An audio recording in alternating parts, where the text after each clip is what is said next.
আসসালামু আলাইকুম ওয়া রাহমাতুল্লাহি ওয়া বারাকাতুহু। যে যেখান থেকে আমার এই ভিডিওটি দেখতেছেন সবাইকে জানাই মনের অন্তঃস্থল থেকে ভালোবাসা এবং অভিনন্দন। আমি আমার সকল প্রবাসী ভাইয়ের উদ্দেশ্যে কিছু কথা বলতেছি। আপনারা অতি দ্রুত আপনাদের পরিবারকে মনে করেন ভালো একটা জায়গায় অবস্থান নিতে বলেন, কেননা বাংলাদেশে যে পরিমাণ বন্যা হতে চলতেছে আপনি কিন্তু কল্পনা করতে পারবেন না। ইতিমধ্যে এই ঠান্ডা মাথার খুনি এই নরেন্দ্র মোদী তিনি কিন্তু ফারাক্কাবাদের 109টি গেট কিন্তু খুলে দিছে। অতএব আপনি কল্পনা করতে পারবেন না কি পরিমাণ বন্যা হতে চলছে আমাদের বাংলাদেশে। 1988 সালে যে বন্যা হয়েছিল ঠিক এর থেকেও ভয়ঙ্কর বন্যা হতে চলছে আমাদের বাংলাদেশে। অতএব সাবধান। আমার সকল প্রবাসী ভাইয়ের উদ্দেশ্যে কথা বলতেছি, ভারত বর্তমান বাংলাদেশকে মনে করেন যেই লেভেলের হুমকি দিতেছে, যে ধুমকি দিতেছে, ভারত বলতেছে তোমাদের অবস্থা অনেকটা ইরানের মতো হবে, তোমাদের অবস্থা অনেকটা আফগানিস্তানের মতো হবে, তোমাদের অবস্থা অনেকটা শ্রীলঙ্কার মতো করে দিব, বা আদার মনে করেন যে ধ্বংস যে মনে করেন দেশগুলো আছে তাদের মতো। এই ভারত বাংলাদেশকে মনে করেন কখনোই ভালোবাসে নাই। এই ভারত হচ্ছে ঠান্ডা মাথার খুনি। আমি কিছু হিন্দু ভাইয়ের উদ্দেশ্যে কথা বলতেছি, আপনারা যে মনে করেন এত ফাল পারেন, আপনারা যে এত ফাল পারেন, আজকে আপনাদের যে ভারত বাপ কই আপনাদেরকে মনে করেন তো ভালোবাসাও তো এই পানি মনে করেন ছাড়তে পারতো না। হ্যাঁ, এখন কেন পানি ছাড়লো বলেন? 109টা গেটের পানি ছেড়ে দিছে, ফারাক্কাবাদের পানি। আপনি কল্পনা করতে পারেন বাংলাদেশে কি পরিমাণ বন্যা হতে চলছে বা কি পরিমাণ পানি মনে করেন আসতে যাইতেছে। আমি আমার সকল প্রবাসী ভাইয়ের উদ্দেশ্যে আমি আবারও বলতেছি, ভাই আপনার পরিবার দেখা গেছে রাতে ঘুমাইছে থাকবো কিন্তু বলতে পারবো না, হঠাৎ করে মনে করেন দেখবো যে পানি আইসা পড়ছে মনে করেন পায়ের কাছে।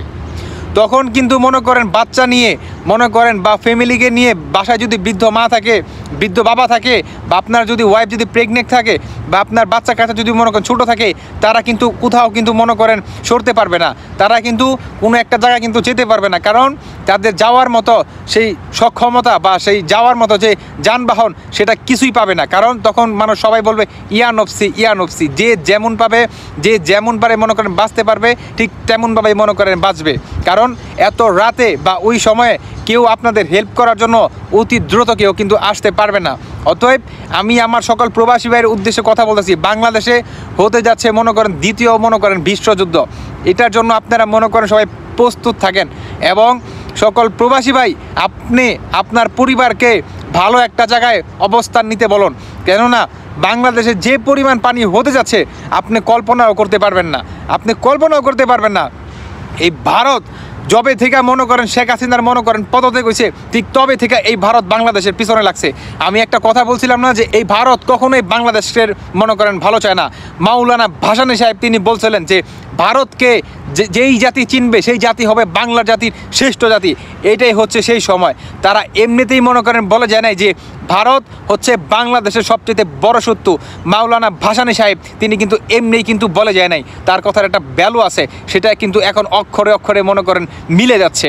অতএব আমি আমার সকল প্রবাসী ভাই এবং আমি আমার বাংলাদেশি ভাইয়ের উদ্দেশ্যে কথা বলতেছি, আপনাদের আশেপাশে যদি কোনো চাটুকার দালাল থাকে ইন্ডিয়ার, তাকে আপনারা মনে করেন লগে লগে তাদেরকে মনে করেন আপনারা বেঁধে ফেলুন এবং মনে করেন তাদেরকে উপযুক্ত মনে করেন শাস্তির ব্যবস্থা করেন। কেননা এই ধরনের যে দালাল আছে এই দালালদের জন্য আজকে আমাদের বাংলাদেশের এই অবস্থা।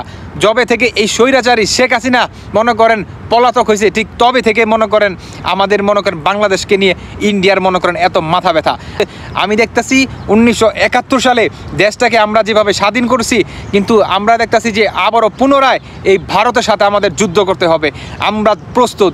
ভারত কিন্তু অলরেডি বড় বড় যে মিডিয়াগুলো আছে তারা কিন্তু বলতে দিতেছে যে বাংলাদেশ তোমরা প্রস্তুত হও, তোমরা কি আমাদের মোকাবেলা করতে পারবেন কিনা। আমি এই ভারতের ওই মানে কি বলবো, মুখটা গালি আসে ভাই, ওই কুলাঙ্গারদের ওই কুত্তার বাচ্চাদের বলতেছি তোমরা অতি দ্রুত তোমরা সাবধান হয়ে যাও। কেননা বাংলাদেশের পক্ষে আছে চীন, বাংলাদেশের পক্ষে আছে পাকিস্তান, বাংলাদেশের পক্ষে আছে রাশিয়া, বাংলাদেশের পক্ষে আছে ইউএসএ আমেরিকা, বাংলাদেশের পক্ষে আছে জাপান। তোমরা সাবধান হয়ে যাও। তোমরা যদি বাংলাদেশের দিকে মনে করো আর কোনো ওই ধরনের কোনো পদক্ষেপ নাও, তোমাদের জন্য বা তোমাদের ইন্ডিয়াতে অ্যাটাক মনে করেন অতি দ্রুত হবে, সেটা কিন্তু মাথায় রেখো, সেইটা কিন্তু মাথায় রেখো। এই ভারত হচ্ছে ঠান্ডা মাথার খুনি। এই ভারত বাংলাদেশকে কখনোই মনে করেন বাংলাদেশের মনে করেন ভালো চায় না।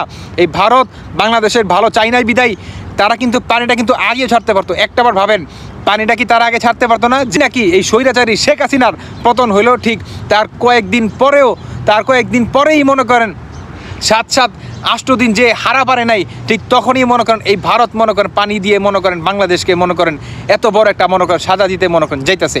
এই ভারত বাংলাদেশে কখনোই ভালো চায় না। আমি আমার বাংলাদেশি ভাইদের এবং প্রবাসী ভাইদের দৃষ্টি আকর্ষণ করতেছি, আপনারা অতি দ্রুত আপনাদের পরিবারকে মনে করেন ভালো একটা জায়গায় যেতে বলেন। ভাই বাংলাদেশে যে কি পরিমাণ যে বন্যা হতে চাইতেছে আপনি কল্পনা করতে পারবেন না, আপনি কল্পনা করতে পারবেন না। 1988 সালে মানুষ যখন বন্যা হয়েছে, মানুষ তার ছাদে গিয়ে, মানুষ ব্রিজে গিয়ে, উঁচা ব্রিজে গিয়ে মানুষ থাকছে। বাংলাদেশে এই বন্যা হতে চাইতেছে।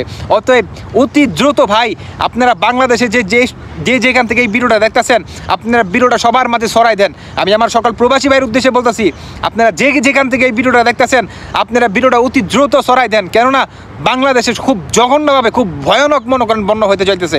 অতএব আমি আসলে আর কিছু বলতে চাই না। আমি একটাই আশা করি সবাই নিজ দায়িত্বে সবাই মনে করেন ভালো একটা জায়গায় অবস্থান নেন, কেননা বাংলাদেশে খুব কঠিন পরিমাণ এবং ভয়ঙ্কর বন্যা হতে যাইতেছে। সবাই ভিডিওটা সবাই যার মাধ্যমে বেশি করে শেয়ার করে দেন, কেননা আপনার একটা শেয়ার মাধ্যমে একটা ফ্যামিলি মনে করেন বেঁচে যেতে পারে। আমার প্রবাসী ভাইয়ের উদ্দেশ্যে বলতেছি, আপনি আপনার পরিবারকে অতি দ্রুত একটা মনে করেন ভালো একটা জায়গায় অবস্থান নিতে বলেন। আমি আসলে আর কিছু বলতে চাই না। আপনারা সবাই মনে করেন ভালো থাকবেন এবং বাংলাদেশের মানুষ আপনারা সবাই সুস্থ থাকবেন, ভালো থাকবেন এবং এই বন্যার মোকাবেলা করার জন্য আমাদের যে পদক্ষেপ নেওয়া দরকার ডক্টর ইউনূস স্যার তিনি অতি দ্রুত নিতেছে ইনশাআল্লাহ। সবাই ভালো থাকবেন। আল্লাহ হাফেজ। আসসালামু আলাইকুম।